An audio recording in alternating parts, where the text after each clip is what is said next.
Hello, everyone. Welcome back to another episode of Testimony Thursdays. I'm your host, Dr. Jazz, and I cannot wait to get into this episode. But before we start, let's get into our scripture. So, our scripture from today is going to be one of my secret sisters got me this journal book, and they have a bunch of scriptures in here. So, I'm going to read from here. It's from Psalm 145:8. And it says, the Lord is gracious and compassionate, slow to anger, and rich in love. So thank you. Thank you all for listening and being here. We have a wonderful guest today, and I do have so many questions. I cannot wait for him to share his wealth of knowledge to us. So, Dr. Mike, I'm going to have you go ahead and introduce yourself. Sure. Hey everyone, my name is Dr. Mike Ukoha. I'm a physical therapist for about 8 years and a founder of Live and Grow Mentorship. I do plenty of work working primarily with older adults and also do a lot of work with the Maryland chapter of the American Physical Therapy Association. Yay! Thank you, Dr. Mike, for joining us. Mhm. And we are going to start with an icebreaker. So I'm going to say a word, and you're going to say the first word that pops up in your head. Yeah. Sure. Okay. All right. So let's start. Mentorship, Love. APTA, Busy. Maryland, Crabs. live, Grow. grow. More. All right. Good. Thank you. Thank you for that. I thought that would be a nice little icebreaker to talk about some of the subjects we will be discussing today. Mhm. So, my first question for you is okay, when you became a physical therapist, Mhm. what was that moment where you were like, I need to do more? I need to start a mentorship program. I need to be involved with the American Physical Therapy Association. What made you want to be more than just providing patient care? Sure. I mean, I think it was like an extension of my experience in PT school, actually. In PT school, I had faculty, Dr. Roy Film and Dr. Linda Horn, that were both very involved in the chapter and in other organizations. And they encouraged us to, be a part of House of Delegates to, try to seek other opportunities. And once I became a therapist, I kind of wanted to build on those experiences I had as a student when I was a student delegate in Maryland, when I helped start the special interest group in Maryland. So I really felt like it kind of gives you just a different layer to your career. Work can get very monotonous, of course. Anyone that's had a job or a career, doing your day to day can be a challenge at times, but I think having this other work is helping to like fill your cup, to kind of keep going and do other things. Yes, and you have a lot on your plate. How would you say you balance it all? For me, I really stick to having my hobbies that I love to balance things. Outside of being a physical therapist or doing mentorship, I love music. I go to concerts as often as I can with a lot of friends and family. I try to always have something to look forward to. So, every month or every other month, I have a plan that I can really look forward to. The next plan for me being a trip to New York with my wife for Valentine's Day weekend. So it's like if you have something to look forward to, it'll always balance out no matter how much work you have in front of you. Yeah, that's awesome. That's good advice. And I hope y'all have a great Valentine's weekend. That's going to be so much fun. And yeah, and I heard this thing too where we shouldn't look at it as like work-life balance, but work-life integration. Hmm. So for me, I feel like right now in my life, I'm doing a lot of things that I'm passionate about. Like I like to talk. So having a podcast, it's work, but it doesn't feel like heavy work for me. And Hmm. then now I'm being more involved with the American Physical Therapy Association, the National Association of Black Physical Therapists, all of those things. So it's still work, it's still a part of me, it's still a part of physical therapy, but it feels exciting and different. And yeah, it doesn't feel as such of a routine. So, how about when did you begin your mentorship program, Live and Grow? So Live and Grow officially started in 2021. Um, that was something that I felt really passionate about at the time. That was a year after me starting the director of DEI position at, you know, APTA Maryland. And I've actually been mentoring students since I was a PT student. So that was back in 2015. And I would go back to my alma mater, Towson University, and do talks and try to get people kind of up to speed on like what you really needed to have a competitive application to get into school. And over the years, as I had more and more people that I mentored, I felt like, 2021 was a time where I had a new capacity to, really make Live and Grow a real full-time organization and also create a Live and Grow network of people that I trusted to help mentees and things that I had planned for the organization. Awesome. What would you say is your favorite mentee story? Something that is just so impactful you'll never forget. There's one mentee, I always joke with her. She's like, I always call her my favorite mentee, quote unquote. She went to Towson University, my alma mater, and she didn't have a linear journey applying to PT school, with boards. When she applied to PT school, she applied for 2 cycles. Second cycle, she got into her number one school. She went through PT school, did great. Got through boards, and boards was another thing where she had to take multiple attempts, and then went on to do well. And now she's a clinic director. And, that's a story that's like, it wasn't linear, but because of building trust and rapport with her, in helping guide her and her, putting in the work, she's now in a position that she probably thought she might never see, years ago. And that's just one person. And my hope is that, the more, as time goes on, there's going to be more and more stories like that where people persevere and are able to, move on to what they saw themselves being in the beginning. Wow, that's the name of this episode. It's going to be called It Wasn't Linear. I like that. Mhm. That's a Sure. very powerful story, a powerful testimony. And it's exponential. Like when we help people, they're going to help others. And like being a whole clinical director, that's another avenue for her to share her testimony and being able to overcome things. And like how you said, being something that you never thought that you would be or that you saw in your future. So wow, thank you, Dr. Mike. Thank you for all that you do. Of And course. with the APTA, okay, walk me through this because okay, story time, quick story time. When Mhm. I graduated from physical therapy school, I was like, when my APTA membership um stops, it lapses or whatever, I'm not paying it anymore. I'm like that, I'm done with APTA. And it wasn't like anything bad happened to me. I was just like, I don't want to pay an extra fee for this. I don't really see the reason. But when I Mhm. was working at a clinic, I had a student come and shadow me. She's now a physical therapist. And we were just talking about a bunch of different things that we wanted to do in the physical therapy field. So I was telling her about mentorship and how I'm passionate about student retention and everything. And she's like, the APCA has a program for all the things that you're talking about. And I'm like, no way. So she sent me Mhm. like a whole list of things. And she sent me the program that I just finished, the APTA Leadership Scholars Program, and that's what got me back involved with the APTA. But of course, I'm still learning about, and I love the APTA Leadership Program because it did talk about the different positions that you can be involved in and how to be a leader and what are some of your strengths so that you can give back to the organization.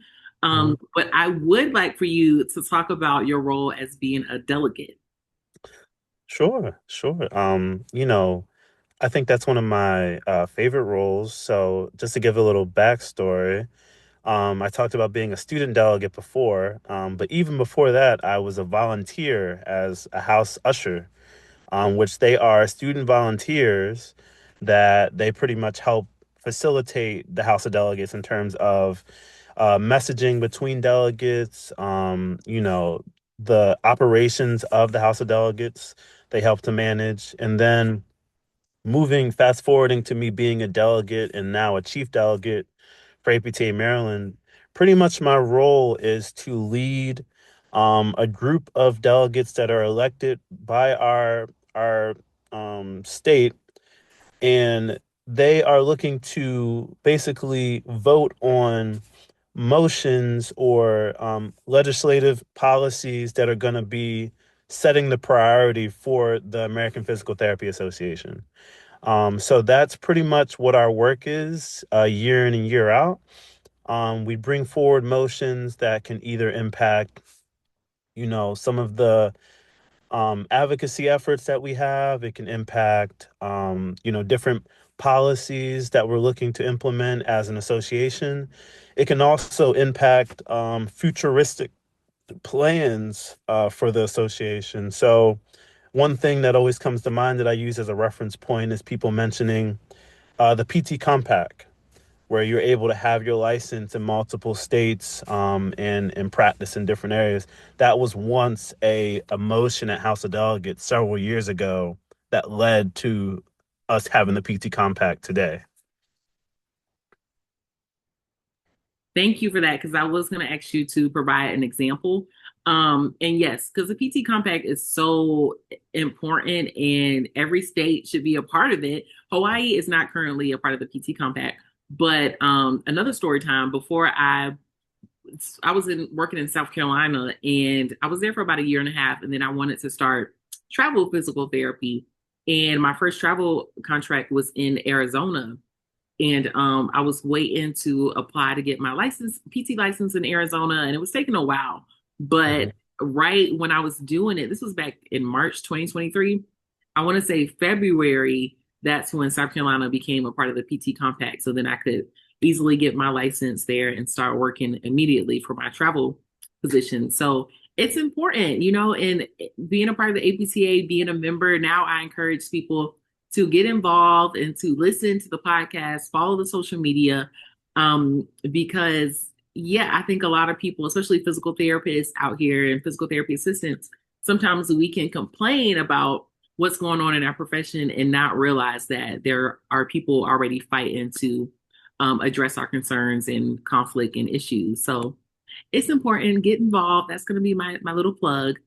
And then I recently saw you post that you were out of the country doing, What? yes, doing physical therapy. I think at another conference.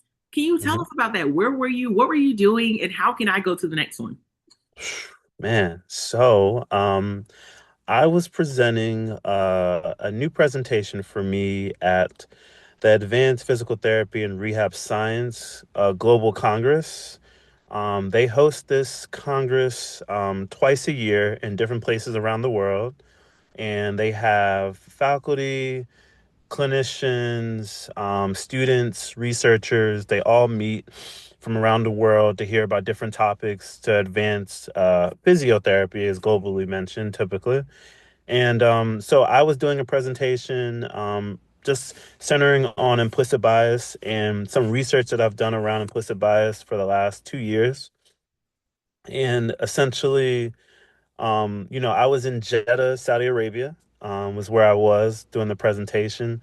There and back in a couple of days, which was great. It was a great presentation, well received, and hopefully, if opportunity allows, I'll be able to present it in the States and in different places as well.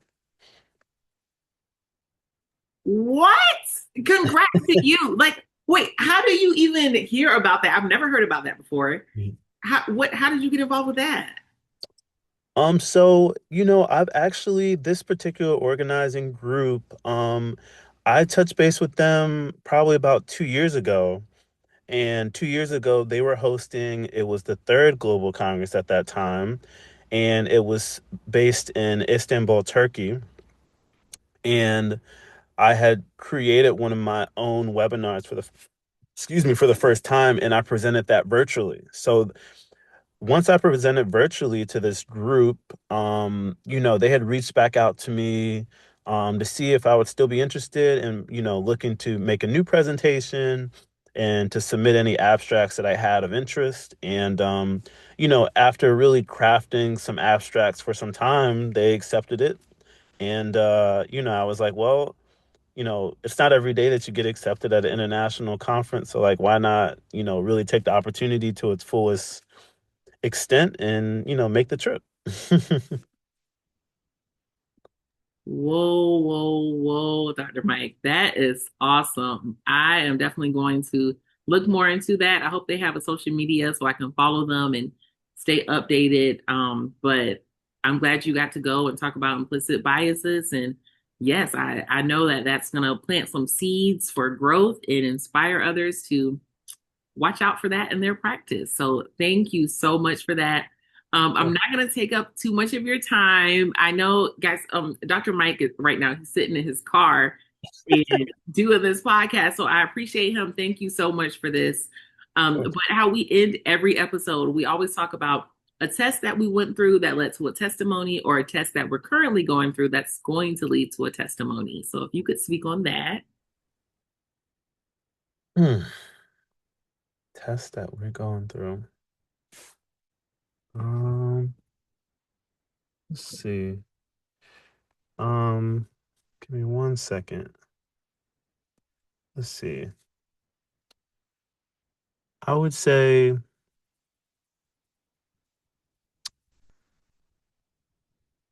hmm, I would say a test.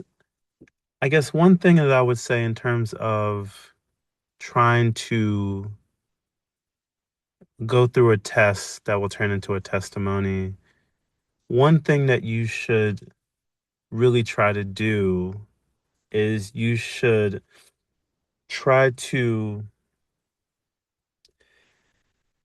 find moments of peace within your day every day. And that is something that can be difficult when you have family, when you have work, when you have different obligations. But find peace. And finding peace is different for everybody. It could be a prayer, it could be a devotional, it could be your favorite song for 3 minutes before you go to work. But whatever that is for you, try to incorporate it in your day to day, because that's going to help guide you to be able to move forward with whatever it is that you need to do and want to do in your life. That's it. That's it. That's it, Dr. Mike. Thank you. I am going to implement that into my practice and finding peace every day and everything that I'm doing. Because yeah, we get busy and we all have lives and we all get distracted, but that's important. So thank you so much for sharing that. Thank you for joining. Could you please tell people where to find your mentorship program, social media, your website, all of those things? Of course. So thank you for having me. I would say the best place to find everything. So we have our website, lgmentorship.org. We're on Instagram, lgmentorship. Our email is lgmentorship7@gmail.com. So you can find me and contact me in any of those places, and I'd be more than willing to help with anything that you need, whether a current student, pre-PT, or a new graduate. I'm ready to support at any level. Thank you. Thank you, Dr. Mike. All right, everyone. Thank you for listening to another episode of Testimony Thursdays. I will see you all next week. Please like, comment, subscribe, and follow us on social media at Testimony Thursdays on Instagram, TikTok, and YouTube. Thank you.